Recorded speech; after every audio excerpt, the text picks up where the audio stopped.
This is The Stash, and you're listening to the Business Bottom Line Podcast, coming to you from the Jewel City of the Mountains, Greeneville, Tennessee. We're in the foothills of the Smokies, talking business with people just like you who are responsible for the bottom line, sharing business tips to inspire, inform, and improve and turn your bottom line from red to black.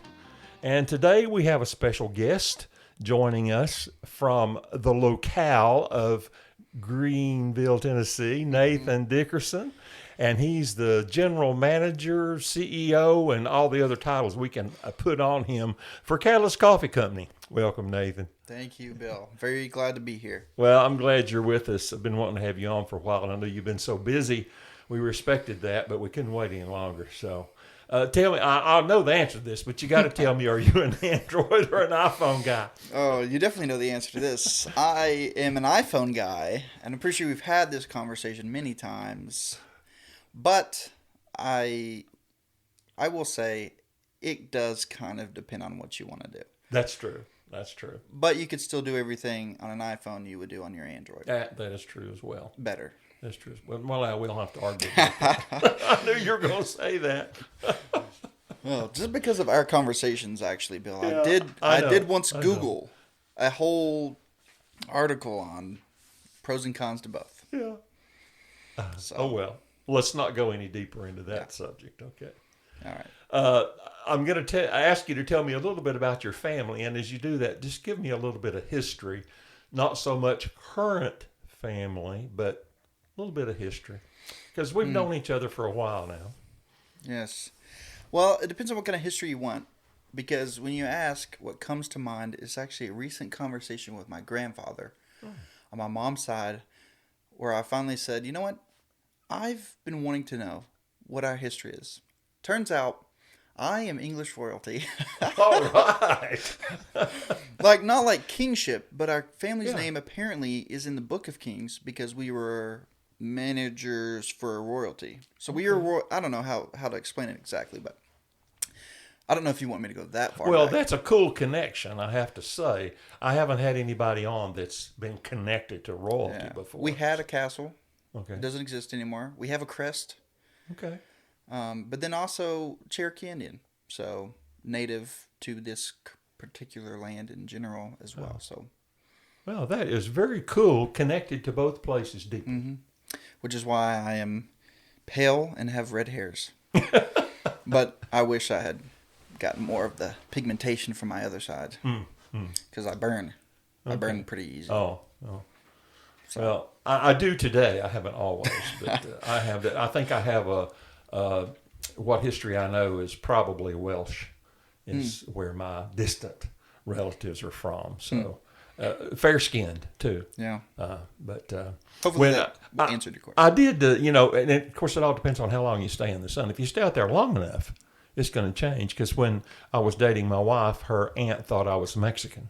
Wow. Because I stayed out with no shirt on all the time, and I was so brown, she thought I was Mexican.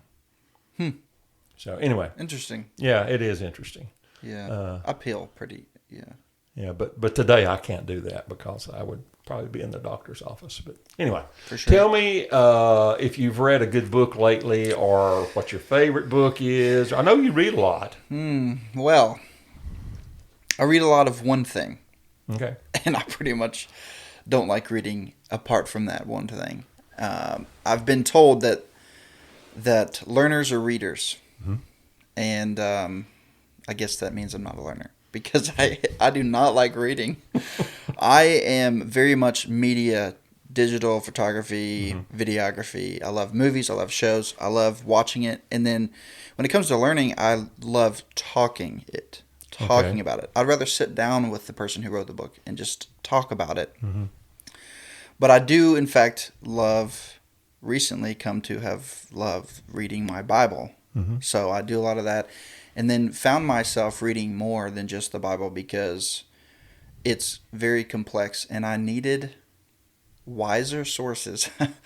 And so, but I've also definitely found the ability to watch videos about those things as well. Okay. So, but I will say one of the books that changed me in high school, early in my Christian faith, was a book called Mere Christianity by C.S. Lewis. Very, very good. So that's probably, anyone's like, hey, do you have a good book recommendation? I'm like, yeah, of course I do, because I have 3, so. Oh, that's cool. That's cool. But C.S. Lewis is a very influential writer and writes some very amazing things, but then some things that are very deep, and you have to read and then think about it for a while. And certainly, Mere Christianity is one of those that kind of reaches down deep into you to make you think about what it is we're doing in this world. Yeah. The chapter on pride is always stuck with me. So. Yeah. It's good stuff. Yeah, I love his stuff, and that's a good one. That's a good one. I've got a library at home of not all of his writings, but certainly a lot of them, and I don't know what to do with it because it's like put up, and no one gets books anymore. I was going to ask you, so because you like talking, listening, do you listen to audiobooks? No. Yeah. I mean, I don't listen to audiobooks, but I will listen to a podcast or like a YouTube video or something like that. Okay. But not just someone reading. Yeah, I prefer more like a debates maybe, or like kind of interesting, controversial, make my mind think stuff. Okay. But I did put a few books on my list recently, and have not even come close to getting to them. Well, it's hard. I know you have a very busy lifestyle. Only 3 jobs I know of. I don't know how many others you have, but I had 5 at one point in my life. I know. You sound like my son when he was young, because he did when he was in college. He had multiple jobs all the time. So anyway, you got to find a way to settle down a little bit from that. And I know you're trying and working on that, but sure. You keep a tough schedule. And speaking of working all the time, what do you think about doing when you're not working? Do you have a hobby or something you really like to do? For the last few years, I would say the answer would have been no. I didn't have a hobby because I just found myself working a lot. Recently, though, I will say with my current position, I've found myself moving back into a particular one-focused job. Many facets, of course, but trying to learn what it means to rest. Not very good at that. I think we've talked about that too. We've talked about so much, actually. I guess that's what happens when you're an active and present elder in your church. So thanks for being that, Bill. But back to the question, I would say recently I've come back into a hobby I loved in high school. And this may sound crazy, but it's actually beatboxing, the world of beatboxing. You know what beatboxing is, Bill? No, you're going to have to explain that to me. I'm too old. When you use your mouth to make percussive sounds. Okay. Like beatboxing. Most people, boots and cats, right? Boots and cats. But this is like much more complex, and it's just fascinating, and I've gotten back into it. It's really cool to me. I'm a percussive guy. I played drums, some other percussion. Almost went to tap dancing once because I was just like, I can do drums every other way. I should learn how to do this, But found out that was pretty difficult at my size, so didn't do that. So that's what I would say recently, besides that, hanging out with friends, watching movies. So when you say you're doing that as a hobby, you're like developing your skills and your talent in that, right? Is that what you're describing? Well, yes. Recently I started watching, somehow just got back onto it's called the Grand Beatboxing Battle. It's like the world champion battle for beatboxing. And it was just super cool and neat. And then I realized how behind I had gotten on everything, and am now learning new sounds. And I will spare you from doing any of them because most of them aren't done, or I've not perfected that skill or even really reached where I need to be. Well, we may have to have you back on when you get this to a place where you want to demonstrate. Maybe. Yeah. Okay. I did once perform in front of on junior year of high school, Greeneville High, 1,100 kids, and I did a beatboxing performance. Wow. So you don't have a handy video of that, do you? No, I don't think so. Okay. Well, that is, I would say, one of the most unusual hobbies that I have been told that I have. Yeah. But that's cool. That's cool. Yeah. So, yeah, I'll have to follow up on that later. I'll make you a beatboxer. How about that? Yeah. Oh, you know what that made me think of, and I don't know if it's even in the realm or not, but it made me think of what was done in music back in Motown era, when there was all these sounds done as part of the music in support of groups and singing. And I wondered if it relates to that type of thing, because there was just some very interesting thing where groups would actually perform almost a complete ensemble with no instruments, making different. Yeah. So I don't know if it's in that genre of things or Probably. not. But I don't know anything about the origin of beatboxing, really. But a group most would know. Have you ever heard of pentatonics? Oh yeah. They're essentially a quasi a cappella beatboxing group. Okay. So 1 to 2 of the guys are beatboxing, and then the rest are singing. Okay. I thought that's what I was understanding, but I wasn't sure. That makes sense to me. Yeah. So I know it from I know pentatonics, but I know it from what was going on in Motown too, because there was a lot of things there that was at least in that similar genre. Okay. Cool. Well, let's talk about you. What's it like being you?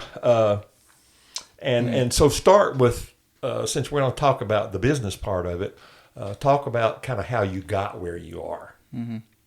Not a conventional story by any means. No, for sure. How to make this concise? I would say a few things over the course of many years basically put me in the position of manager at Catalyst. The first would be my conversion to Christian faith in early high school by a friend who was inviting me over and over and over and over and over for about a year to join him for a youth group, but I was always coming up with some excuse, right? I mean, like, I gotta... And then I would just kind of shake it off and move on with life. But one day he was like, hey, you know that girl that you have a crush on who's like really cute? I was like, yeah, what about her? He's like, she'll be there tonight. I was like, great. What time are we going? But that brought me in to church. I found something there I never experienced. Accepted Christ church camp that summer, October 31st, on Youth Sunday, was baptized and became part of FCC. Now, years and years and years later, after graduating from college and still being a part of FCC as my home church and pretty much the church that I've known the most, I worked at Catalyst Coffee Company while also doing the other 4 jobs. That was the time frame of that, kind of coming back to Greeneville, and that's a whole nother story. Was in Nashville, came back, but here I am. And left Catalyst after about 2 years to go into a full-time position at church for communications and then tech. And then back to communications, both for some of that time. And then recently moved from FCC's communications position into the manager position at Catalyst. So I'm still a church staffer, but now my location in my ministry is Catalyst. So that's how I got where I got. Very good. Without boring you. Yeah, well, I know there's lots of details in there, but it is an interesting story because it's an unusual arrival from where you've been. But all of those places kind of helped prepare you in different ways for that, didn't they? Did it in a weird way. And it was definitely a God thing, because when I came back from Nashville, I did not want to be in Greeneville. I did not like Greeneville. I did not want to be in Greeneville. I was very much more like city focused, lots of motion, lots of things. Coming back to Greeneville was not necessarily my decision, but it happened, and God used that, and here I am, like 6 years later or something. I can't believe it's been 6 years since that. I think. Yeah. Oh, yeah. Fast. I graduated in 2016, so that was the fall of 2016, and now it's 2022. Wow. The time has flown so quickly. But yeah, so lots of experience in it. So kind of give us a little bit of what's it like in a day of life, a day in the life of Nathan. A day in the life of Nathan. That would probably be what most would consider not enough sleep to start your day. and then I'd try and be up at around the time we open our shop every day, just in case something goes wrong or something happens. And then when I came, quick backstory, when I came to Greeneville, didn't want to be in Greeneville. I was very much a forward planner, thinker, 2 weeks ahead, 3 weeks ahead, a year ahead, whatever. What God taught me over the last 5.5 years is you have to be faithful today. And you have to figure that out today. Do what you can today, and then trust me for the rest. And I was not there. And it took a lot of breaking. So what I do now is I get up after what most would probably consider not enough sleep and do what I feel like I can today. So that it always depends. I have a few goals that I will try and make sure happen every day. Scripture reading at night, caring personally for my staff, caring personally for customers. And all that kind of looks a little bit different. And then in between all that, I deal with all the managerial roles and responsibilities, from ordering food for inventory, helping on the floor, being available, and just around helping set culture, bringing that kind of energy, doing store runs, buying things, responding to people who want to see if we want to partner with them or if we want to help donate something. Just, if you're a manager, but in food, Mm-hmm. And so, but there's a few things I always say, today I'm going to make sure this happens. And that's caring for my staff, being around enough to set a culture for them as well as interact with customers and regulars, and then reading my Bible at the end of the day. It's a pretty broad responsibility because you operate it as if you owned it. I mean, I know you approach it that way. Yes. It's like yours. And I want my staff to do that. Right. I want them to believe that this is their thing. Mm-hmm. Because it is. And I want them to hold that in their hands. This is my responsibility. You don't approach it as a job at all. No, I guess not really. Not about the way you think about it anyway. Mm-mm. And maybe that's what ministry has done to me. Yeah. But yeah, someone said the other day they really enjoyed, they were leaving, so we kind of did an exit interview. They said they really enjoyed working at Catalyst and kind of in that culture that I was setting because it felt like they were volunteering for the church, but getting paid to do it. Yeah. So that's an interesting way to express it. Maybe God has taught me something there I've not yet uncovered. So something to think about. Thanks. Yeah, it sure is. Well, tell us a little bit about Catalyst and its mission. We don't want to miss that because it's not just another little mini restaurant or something. Tell us a little bit about it.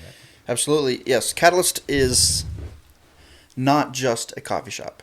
Actually, really, it doesn't matter to me if you view us necessarily as a coffee shop. But you should know that our medium is personally, locally roasted coffee beans. And we do that in the back of the church. So that's the first thing. We roast our own beans because we care about our product. I'm pretty sure they actually almost named Catalyst Holy Grounds. But okay. But Catalyst was more of a missional statement. And I'll get there in a second. But, so we roast our beans. And besides that, we're a ministry. We are a ministry who uses the medium of beans to service our community and give back to other nonprofits that are already doing the work. So Catalyst's mission was not to come in, start our own thing, get our own demographic of people we're going to help, but instead use coffee, which Scott, my boss, loves coffee. So it's kind of his brainchild in a way, his passion, and use that to give back to those already doing work. We're not going to try to steal work or demographic from anybody. We're just going to go ahead and invest in who is already doing good work. And so we use coffee to do that. And I pursue it very much as a ministry, not as a coffee shop who's just there, to have a good time, to chill out. We do that, but at the same time, everything is about our mission, which is to give back to our community and be a catalyst for good. As well as, underneath that is also our catalyst for bringing business to downtown. We gave up drive-through and better parking, but it was worth it because to us it's like the central part of downtown Greeneville is a place we want to invest in as well. So hopefully that answered the question. Interestingly, and you didn't point this out, but I know part of what you're describing is in your heart. Part of the ministry is to the people that are working at Catalyst Coffee. Yeah. Every employee that comes in and every customer that comes in. Actually, on our application and what I created as a employee mission statement, under Love People, it says that people are our first priority, not a priority. We use coffee, and out of our love for God, we make the priority people. And so what that means is we don't serve customers but friends instead. And so I definitely very much believe that one of my most important roles is to come and invest in my staff and equip them for what God is calling them to do.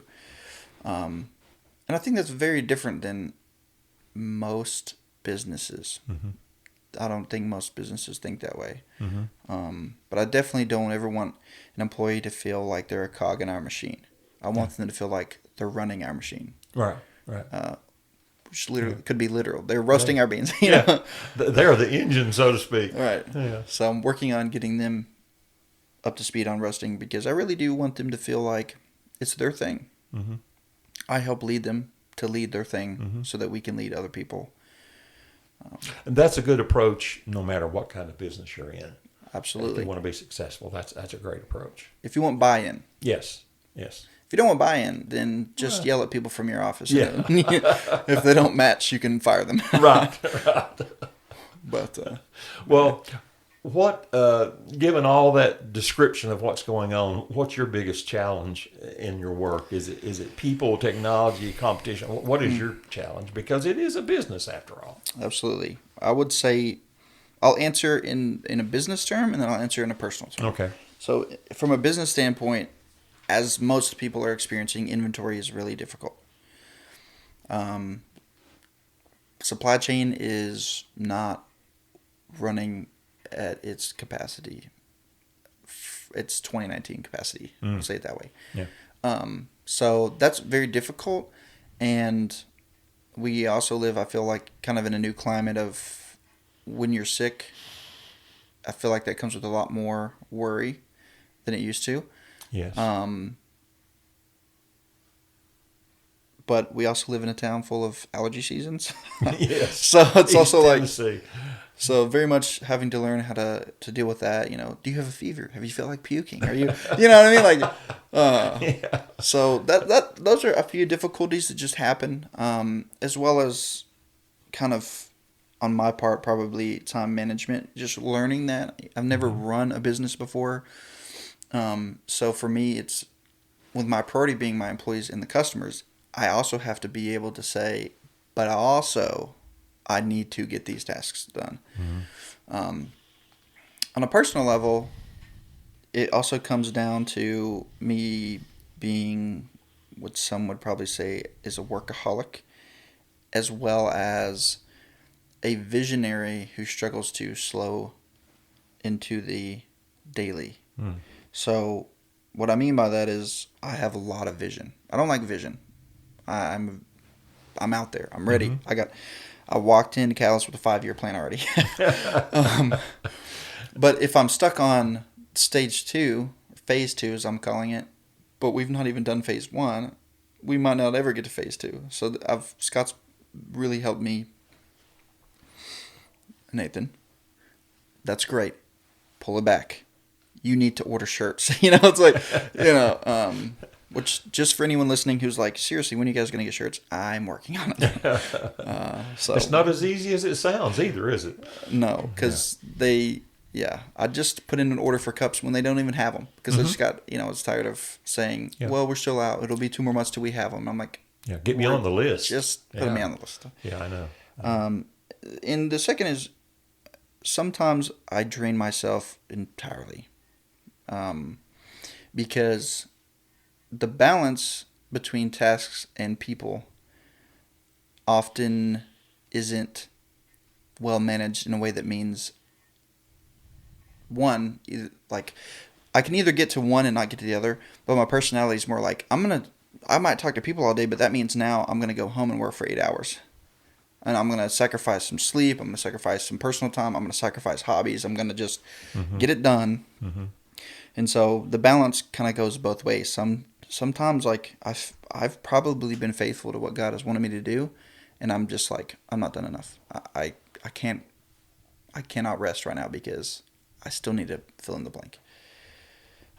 So I would say that's some of the struggles I have, some regular business aspects of things, and including our current kind of climate and learning how to deal with that, as well as personally learning where to say, God, I trust you, where to say, I need to put my nose in this thing, and where to say, if people are our first priority, then there are some things I don't need to give as much weight. Mm-hmm. It's okay if we don't fill in the blank. So that's a discernment that takes time and patience, and sometimes it feels like you have neither because things are pressing. There's always a multitude of things pressing. So it is a big challenge. It's a big challenge for anyone, but certainly when you're still in that first year of these responsibilities, it can be overwhelming. And learning to deal with what feels like people kind of constantly wanting something, feels like it always wants my attention. Mm-hmm. It might be a person or it might be a task. Mm-hmm. And I've felt that before, but I think this is kind of a new level. Mm-hmm. So I'm sure it is, because you're in the retail world, as it were, and the demands are enormous in terms of expectations that people have. Mm-hmm. Dealing with the quote-unquote public, that's different. And so it's understandable that you feel those pressures. And for us as a nonprofit, I think people kind of come with their own ideas of what that's going to mean. Mm-hmm. And we love people. So when I say we, I'm speaking, this is what I love people, and I would love to say yes to everything. Mm-hmm. I would love to say yes to everybody. Mm-hmm. But I've also learned that we have a mission, and we designate our profit. And if we're going to do that well, I'm going to have to learn to say no to a lot of the other stuff. Mm-hmm. So, I'm so sorry that you're dealing with this. But we can't help you. Mm-hmm. Because if we did that for everyone, it would go down. Like, let's say we're going to give a $500 check to a local nonprofit. Let's say Isaiah 117. Mm-hmm. But the rest of the month, I had said yes to all this other stuff. Now I'm only giving them $75. So I think that's kind of hard for me because I want to say yes to everything. But also have to change that expectation as well. But do it in a way that says we hear you and we care and we would love to, but we also have to stick to this thing. Mm-hmm. So I would say that was actually a recent challenge because we're moving into our next phase where we're going to start writing some checks like that. And it's hard for me personally, at least. And maybe that's just the people pleaser in me. But no, it is hard. It's hard when you're on the front line and you're the one catching the quote flack or fire for whatever decision you make, one way or the other. And I've heard, I've heard it expressed as do for one what you wish you could do for all. Mm. In other words, don't not do anything. Just do for one if that's what you can do. Even though your heart says, I want to do it for everyone, but you can't. No one can. So, but sure. That's a challenge. It really is. So, how do you see the future unfolding? There's a lot of physical things going on. You're located in a part of town where there's lots of activity, construction, demolition, all kinds of negative things. But so, how do you feel? Do you feel hopeful for the future? I do. But when you were saying that, it reminded me, it's kind of like, would you like your coffee with a side of the street being torn up? Yeah, that's some extra dirt in your coffee today. Like, there's actually two circumstances. One, it was like they were breaking the ground. They were doing their first breakthrough, and it was just like, boom, boom, boom. It was like, you're just like coffee shaking a little bit. And then there's another time where they were cutting into the sidewalk near our door, and the dust actually was coming through the door. Yeah. So there's some of that, but regardless of all that stuff, I don't think it's really hurt us very much. Maybe parking's a little bit more annoying, but I am definitely really excited right now, especially because we are starting to move into our second phase. And it has me really excited because I guess our second phase is we're going to start doing a lot more with our beans. We're going to start putting out our beans on a few shelves in a few stores. Okay. One local, one in Jonesboro. So going to do that. Starting to give out some checks beginning this month, actually. We are moving into a created Catalyst version of a leadership pipeline. Okay. Like FCC has a leadership pipeline, where you can work your way up. Creating a Catalyst version and beginning chats and conversations with staffers about that. Hey, we may see a future for you more than what you are now. What do you think of this? And are you willing to just move into the next level where you get a little bit more, you do just a little bit more and see where that goes? So that's really, really exciting for me. And those three main things are super exciting. By our FCC's third campus, potentially working out something like a partnership program. Okay. That people can be involved in. So all that stuff is really, really, really exciting to me because it makes me feel like I'm not totally failing. And there are definitely lots of times I worry about that. So on the one side of me feeling like I feel like I'm working a lot and I'm not getting anything done, actually being able to move into the second phase is really, really exciting. And a few other things I can't tell you about, but you'll definitely know if we make a solid plan to do it. Okay. But I don't want to jump the gun on spilling those beans yet. So Right. Coffee beans, by the way. When I say spilling the bean, I mean coffee beans, not pimento beans. Yeah. Well, that is, I can hear the hopefulness in what you're saying, and that you have plans for the future that you not only are hopeful for, but you're working toward those things happening. Absolutely. And that's good for Catalyst. It's good for the community, and as things develop downtown, I think that core area is very important to the future of the city of Greeneville. So I'm definitely excited for the work to be done. Yes, absolutely. as in like I know what they're working towards, and I know a few of the businesses that are going to be starting up. I'm actually excited for that, but for now we're gonna just deal with the noise, I guess. Mm-hmm. Right. Well, that's another piece of challenge that's in your world that you didn't necessarily sign. Well, you might have known it when you started, but you didn't sign up for, so to speak. But it's just there, and you got to deal with it. So it's continues to be a learning experience in that way. What you do. So we always try to end up the program with a business tip. And that's the whole point of the podcast is to try to help other people who are either starting a business or in business with ideas that's helpful about being successful. So if you had to give your bottom line business tip, what would that be? I read this question when you sent me the questions, and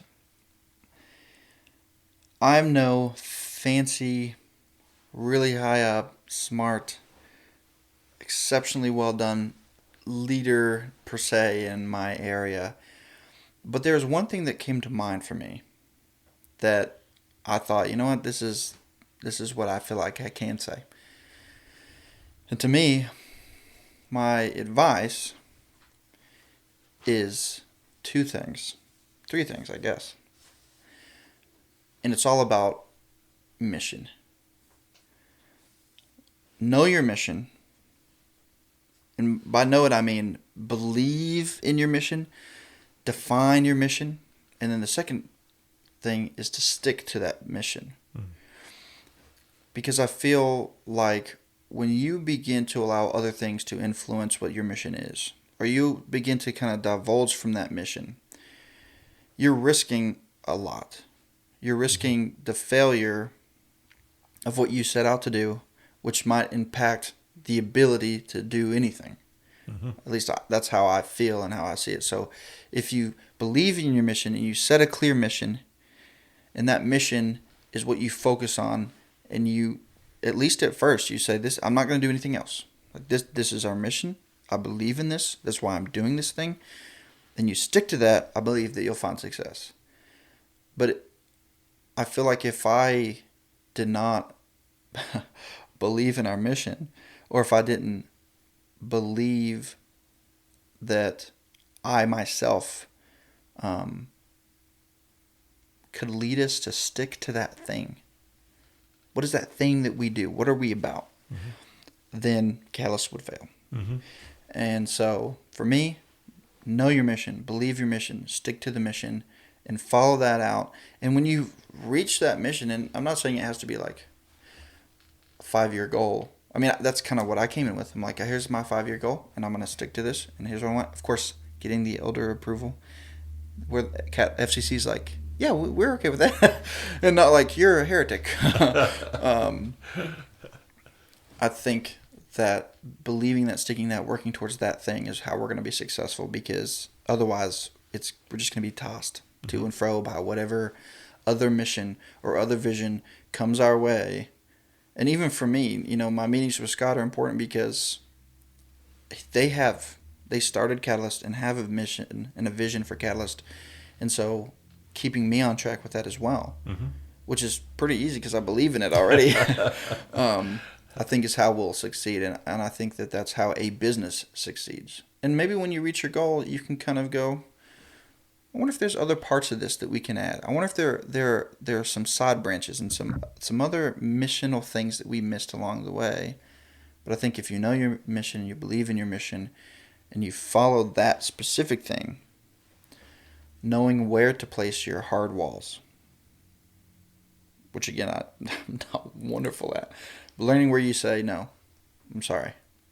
That's how you'll achieve what you need to achieve. Yeah. That's good advice. Regardless of what kind of business you're in, that's good advice. And that's a good tip that anybody can take home and use for their own. And I appreciate you being here today, Nathan, and sharing what you do and some personal stuff about Nathan Dickerson. And give us a little view into that.